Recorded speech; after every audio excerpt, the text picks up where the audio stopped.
Welcome to the X Dr. Tommy O Show.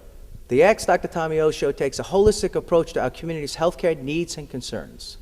Today, we had a special show. This show, we're going to present to the community the necessary tools to protect our community from identity theft and cyberbullying. Today, we will wrap up cyberbullying series. This will be part 5, and I have a very good friend of mine who's an expert in internet safety. So without further ado, we're going to get right into the show. This is Cyberbullying Part 2, Internet Safety. Well, I'd like to introduce to the Ask Dr. Tommy O viewers, Dwayne McLeese. Yes. Tommy. Welcome to the show. Thank you very much for having me on the show. I appreciate it. Yes, well, I appreciate you being here because the community really needs the education and like I said in the introduction, the necessary tools to protect their family members and themselves from hackers. You'll hear a term, hackers, identity theft and and what's going on with the cyberbullying, and see if we can get involved and protect and give those tools. Yes. I'll be glad to help out any way I can. All right. Well, you're a CEO, you own your own business. So let's put that out there right now. What's the name of your company? My name of my company is called Delstar Computer Services. Delstar, not Dell, but Delstar Computer Services. I started it back in 2004, and I actually named it after my children. D is for Devon, E is for Ebony, L is for Lindsay, S is for Shantae, T is for Taylor, and with the A sound, and then R is for Raven. So I named it after the kids, first names, 6. So that's important. You have the family involved and giving back. What we'll do is we'll have on the screen all the necessary information to contact Dwayne. So look on the screen, you're going to get all that information. Well, before we go into the show, let's get a little of your background, where you're from, because it's important. I always like the community to know who my guests are and where they're from. Okay, well, I grew up in the Bronx, over by the Soundview Avenue area. And I attended high school at Theodore Roosevelt. We just had our 30th anniversry reunion actually last year in June. Wow. It was great. A lot of old people there with wheelchairs and everything. I think I was the only one there with my hair longer than everybody else's. But we had a good time. I also worked at Lincoln Hospital in the Bronx. And I worked at several different companies, the Associated Press. I worked at Columbia University. And I've had 20 years of IT experience, yes. All right, well, you said IT. A lot of viewers out there, what does IT mean? I say it's internet technologies. Okay. Yeah, because you see people, they'll specialize, and that will be their major in college. And I'm an IT major, and you're like, well, what does IT mean? So. Well, I did several meetings for it, but Internet technologies. Internet technologies, yes. Right. Well, what made you get into the internet technologies? Wow. I remember when I was young, I had a habit of wanting to figure out how things worked. My mother, she was into puzzles, and she taught me how to do puzzles. So I already had a curiosity of trying to figure out how things operate and work and function. Right. And it went from one thing to another. I ended up taking apart my mother's stereo years ago. And couldn't put it back, of course, but I tried. But I got a chance to figure out what works behind the scenes. So I suggest if you're pretty good with your hands and have a curiosity of finding how things work, then IT would probably be the best thing for you. Right. Well, that's pretty funny. That story sounds familiar. We had a famous old school DJ from the hip hop era, who ended up taking apart his DJ equipment to figure out how it worked, and he made his own mixer, and that's a true story. You can find that online. Fab Five Freddy, Yes. Yeah. So I mean, and you see how important his skills became and developed a whole new technology. So I'm the type of person, and there's other people out there as well as you, that when the light goes on and you say to yourself, there's got to be a better way, that's the time when you try to figure out a better way to make it happen. Yes. And I tried fixing TVs and VCRs, and my specialty at the time was Walkmans. You remember the Walkmans? The audio part used to always get broken somehow, and I figured out how to solder. And I taught myself how to do it, and from then on, I went from Walkmans to stereos to speakers, and then it went on to computers, and I self-taught pretty much. Then I went to school. I attended BMCC Community College, and from there, I currently am in DeVry University right now. But it was pretty much self-taught. I have my A+ certification, Network Plus certification. So I'm certified to do the things I do. Right. Well, that's important. We here, with the Bishop and Church Life Community Church and myself, we place a heavy emphasis on education. And you just heard yourself, he's certified, AIDS certification, and you heard his credentials, all the education. He went to the college. He was getting the vocational schools for the extra education. Very important. Knowledge is power. I always say that. Knowledge is power. Mm-hmm. Without knowledge, there's no power. I also want to add to that, whatever passion that you have, it's good for the parents to expose their children to many different passions for them to absorb and become familiar with, because you never know what you're good at unless you have exposure to it. And it just happened to be computers, and I'm also into theater and acting as well. But I love doing the IT thing. It's real fun for me. I never get bored, and I'm very patient. So if anyone out there has an issue with their computers, just give me a call. Right. Well, again, we're going to have that information on the screen. So let's get right into the questions that we're here for. How did the internet come about? The internet basically came from the military.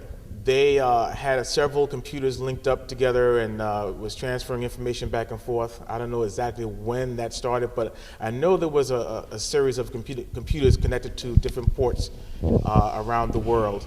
And it was basically started from the military. And then it branched off into public.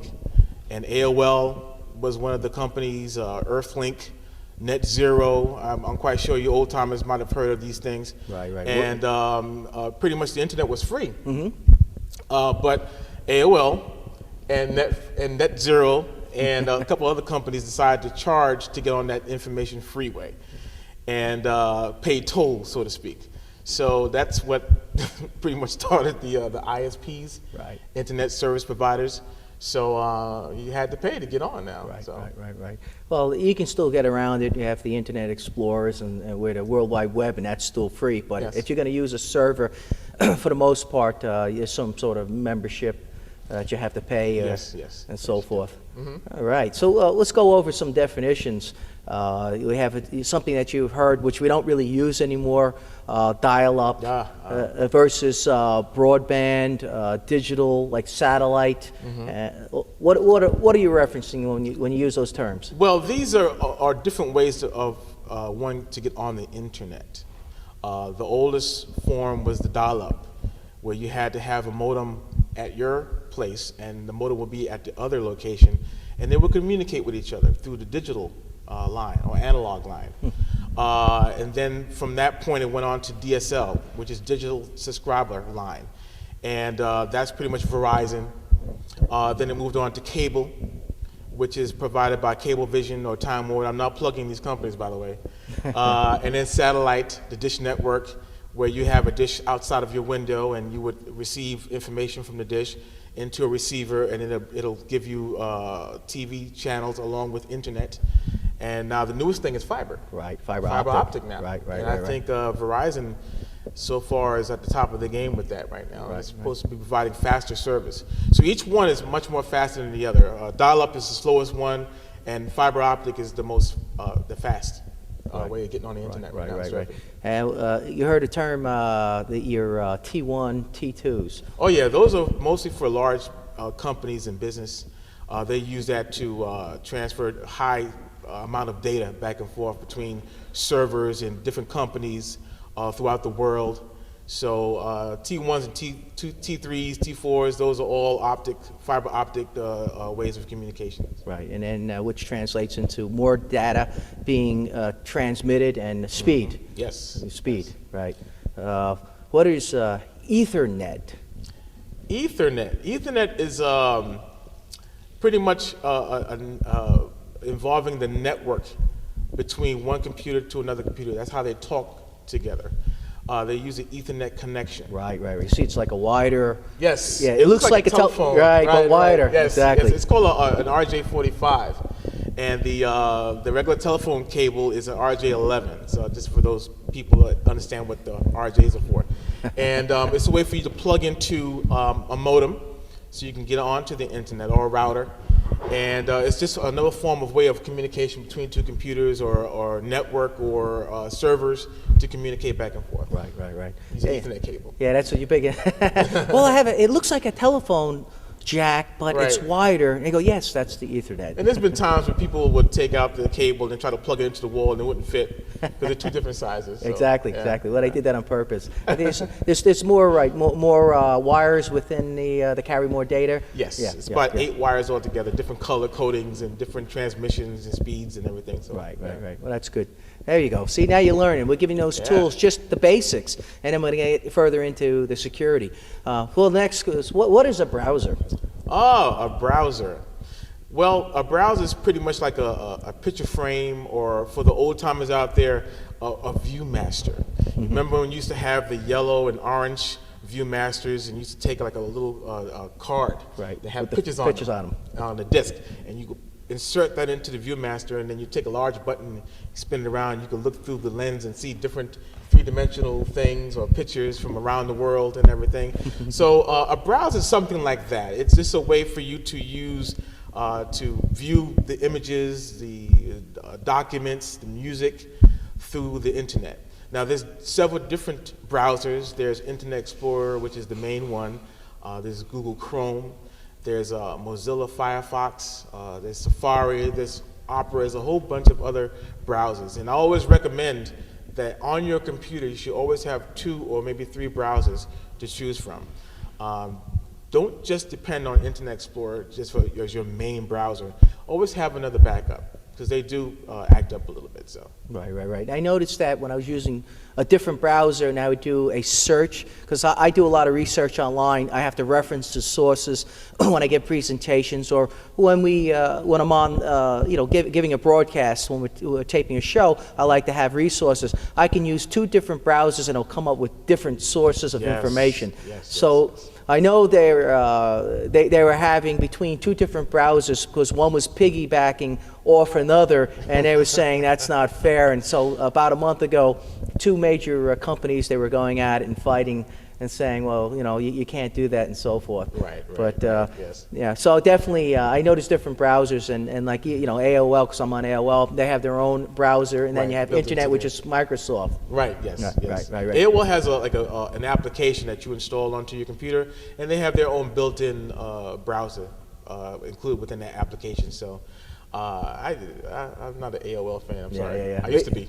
I definitely, I'm really pretty much fed up now, because it freezes all the time. It does. There's a lot of redundancy, and then they made it too complex. You always want to keep things simple, very clean, Yes. streamlined. Yes. From point A to point B is a straight line, not a zigzag. Right, and right, they're right. getting into these zigzags now. We don't Yes. need that. You want a straight line. I want to get in, get off, get where I need to be, Right. get the information, I'm gone. And live my life. Exactly. And now we don't have that. They have all these fancy bells and whistles. You don't need that. No, you don't. Yeah, it's No. it's not. Keep it simple. All right. So we're going to get right into that security. So, what would be the first step? You have a family. We have a family. The viewers have a family out there. They bought their first computer. What would be the first step for them to do to make sure that their computer is secure? Well, one of the things I suggest with a family environment would be to have that computer in a public area, such as the living room, somewhere nearby that you could pass by at any time to see what your children are doing. That's a quick, easy way to doing it. Right. And it's free. And it's free. Yeah. You can always monitor and see what's on their screen. You also want to set time limits as to what time that computer could be on. You don't want them creeping in the middle of the night to log on to the internet to go surfing. You can also set different things on your browser.